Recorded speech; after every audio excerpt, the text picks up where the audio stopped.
No food, no war.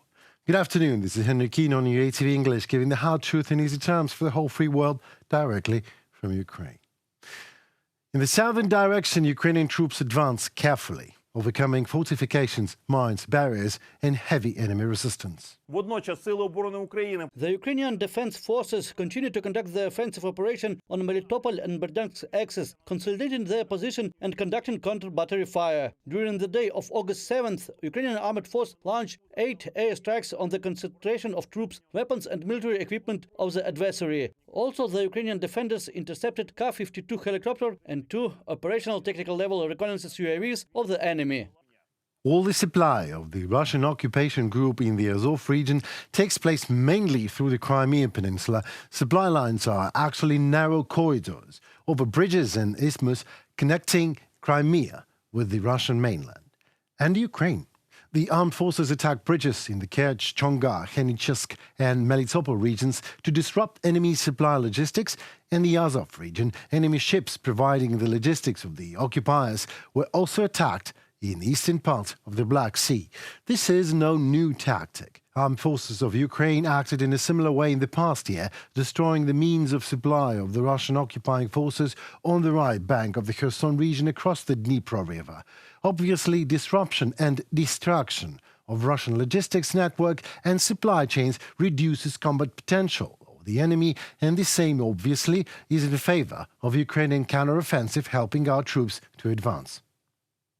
That it is Ukrainian aggression that is in any way responsible for the ongoing war in Ukraine is absurd.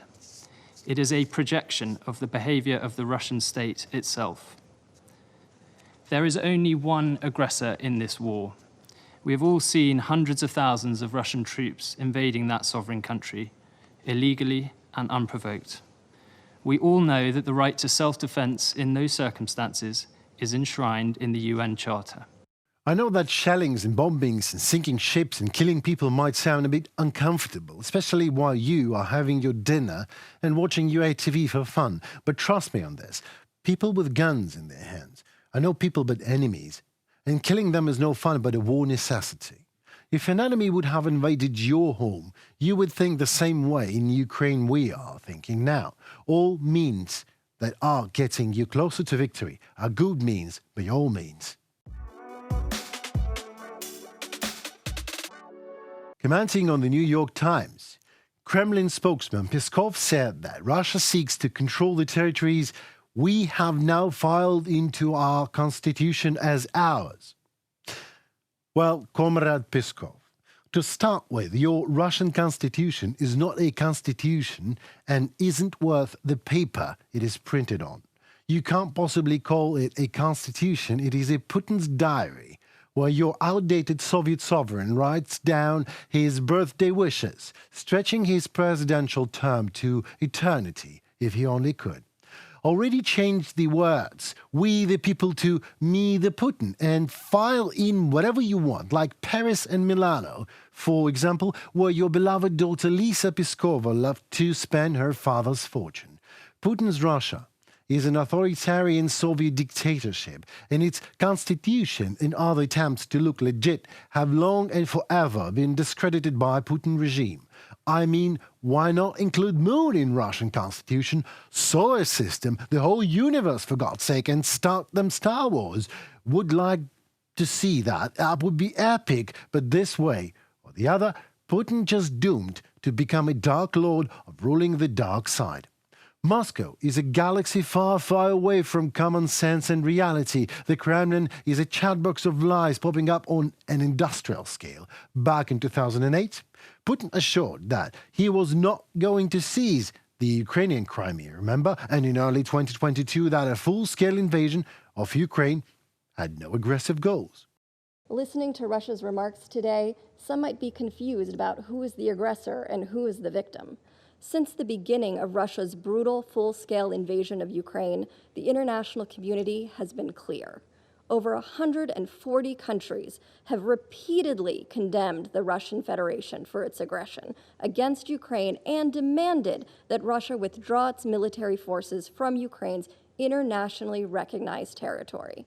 We've listened carefully to Russia's remarks, and it's clear that its efforts to divert the Council's attention from the core issues at hand are a transparent ploy to distract from its own aggression. But lies have consequences. As British The Times puts it, President Putin has weakened the Russian economy and military to such an extent that it may take up to 30 years for the country to recover. And the war is not over yet. 250,000 Russian soldiers have died in Ukraine already, while the Kremlin has spent more than a quarter of its annual budget, and the war is not over yet. Kiev, in turn, has succeeded in destroying half of Russian tanks, while Moscow has rapidly used up its stockpile of missiles, ammunition and shells, and the war is not over yet. Well, we could be talking forever about the war in Russia, but here is the real deal. Leaving Russia, even a piece of Ukrainian land, means giving Putin a reason to continue his criminal Russian war. Ukraine's internationally recognized borders should be restored, and that is the only just solution that can lay the foundation for a lasting and just peace. 15 years ago, the Russian aggression against Georgia began. If you ask me, I would say that it is still in progress. Go ask Mikhail Saakashvili, ex-Georgian president, a citizen of Ukraine in captivity in Georgian, or better said Russian, or even better said, Putin's prison. Russia falsely accused Georgia of committing genocide and aggression against South Ossetia. It launched a full-scale land, air and sea invasion of Georgia, including its undisputed territory, on 8th of August, referring to it as a special peace enforcement operation. Ring some bells, right? As a result of the war between Russia and Georgia, Georgia lost 170 employees of the Georgian Ministry of Defense, 14 employees of the Ministry of Internal Affairs and 228 civilians. The total number of wounded and injured civilians and military personnel was over 2,200. As a result of the ethnic cleansing carried out by Russia and its proxies in the Tsin Valley region, more than 30,000 people were forced to flee. The vast majority of their houses were burned down by the perpetrators to prevent them from even returning home.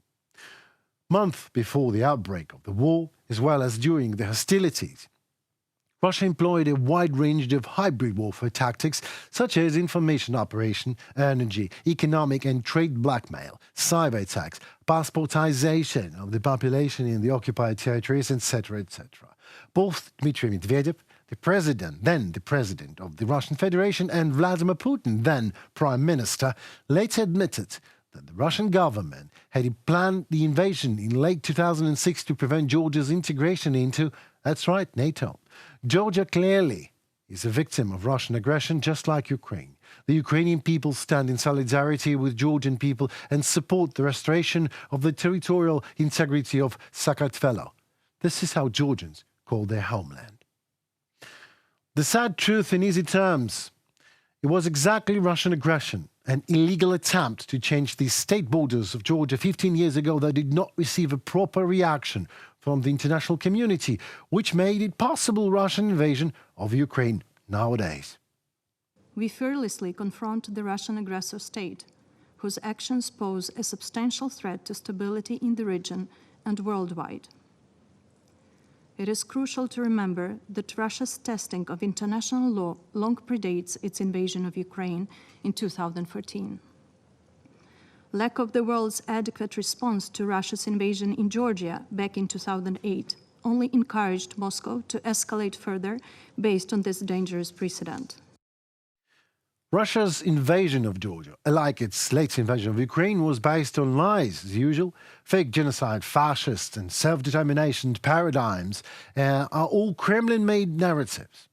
The Russian-Georgian war clearly showed that no freezing of conflicts is the same as ending it, and only postpones a new escalation. The Russian invasion of Georgia was also preceded by the freezing of conflicts in Tsin Valley region and Abkhazia in 1992-1994. And today, the victory of Ukraine will also be a victory for Georgia and all countries that have fallen victims to the aggression of the criminal aggression of the Kremlin regime.